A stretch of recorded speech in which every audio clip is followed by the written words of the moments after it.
Bonjour à tous pour ce LEF. On va commencer fort par rapport à la première saison, même si je choisis surtout les sujets à traiter en fonction de ce que je vois et ce que je ressens. Mais si vous avez des sujets à me proposer, n'hésitez pas, hein, c'est un libre-échange. Alors, il y a une question qui convient de se poser. On va commencer tout de suite et très fort. Donc, pourquoi, alors que le français a de plus en plus de mal à se nourrir, à payer ses factures, pourquoi le français ne se rebelle pas? Eh bien, j'ai la réponse. À cause d'un tour de magie. C'est un peu, vous regardez cette mala pendant que cette mala fait des conneries. En fait, l'État, c'est qu'un sujet d'actualité fort va permettre aux Français moyens de détourner son attention des sujets qui fâchent. Alors c'est simple, pour que le Français arrête de penser au chômage ou aux taxes, on lui donne du grain à moudre via la télévision et maintenant même par les réseaux sociaux. Alors pour ça, c'est très simple.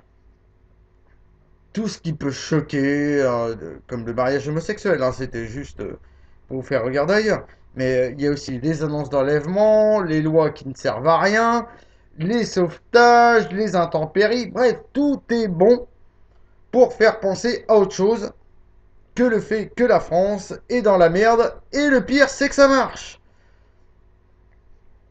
Ils prennent aisément la température du peuple via les réseaux sociaux. Ah, c'est simple, hein, pour savoir ce que les gens pensent, il y a juste à regarder Facebook, hein, par exemple. Et estimez-vous heureux qu'ils en aient pas encore le contrôle.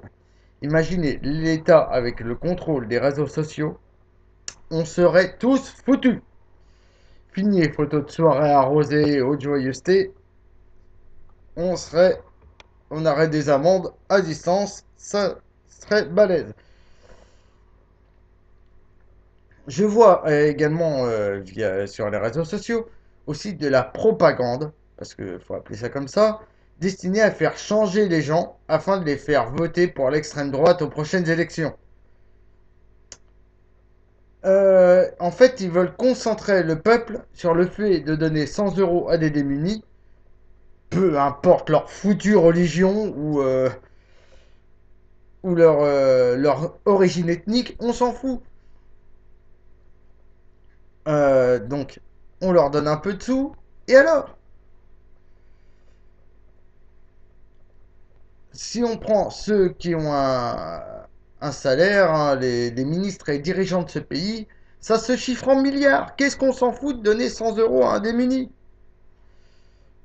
Bon, par exemple, si on prenait les dirigeants, donc savoir secrétaire d'État, ministre et donc président, on leur enlèverait 1000 euros sur leur salaire, ça serait 11 millions qui pourraient être redistribués au peuple.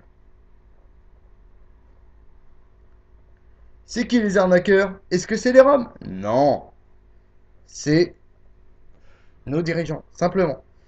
Je mettrai l'image dans la vidéo avec les chiffres, hein. Bref, réfléchissez, posez-vous enfin les bonnes questions, protestez contre ce pouvoir d'achat qui ne cesse de diminuer, contre les taxes qui continuent de monter et contre tous ceux qui se foutent entièrement de votre gueule. Peu importe le biais, que ça soit télévisuel ou sur les réseaux sociaux. Donc maintenant, il faut que ça soit fini, que ça soit toujours nos dirigeants qui continuent de s'enrichir. À vous de suivre. Donc merci déjà à tous ceux qui me suivent, merci à tous ceux qui me suivront, et à la prochaine. Partagez cette vidéo. Tchou.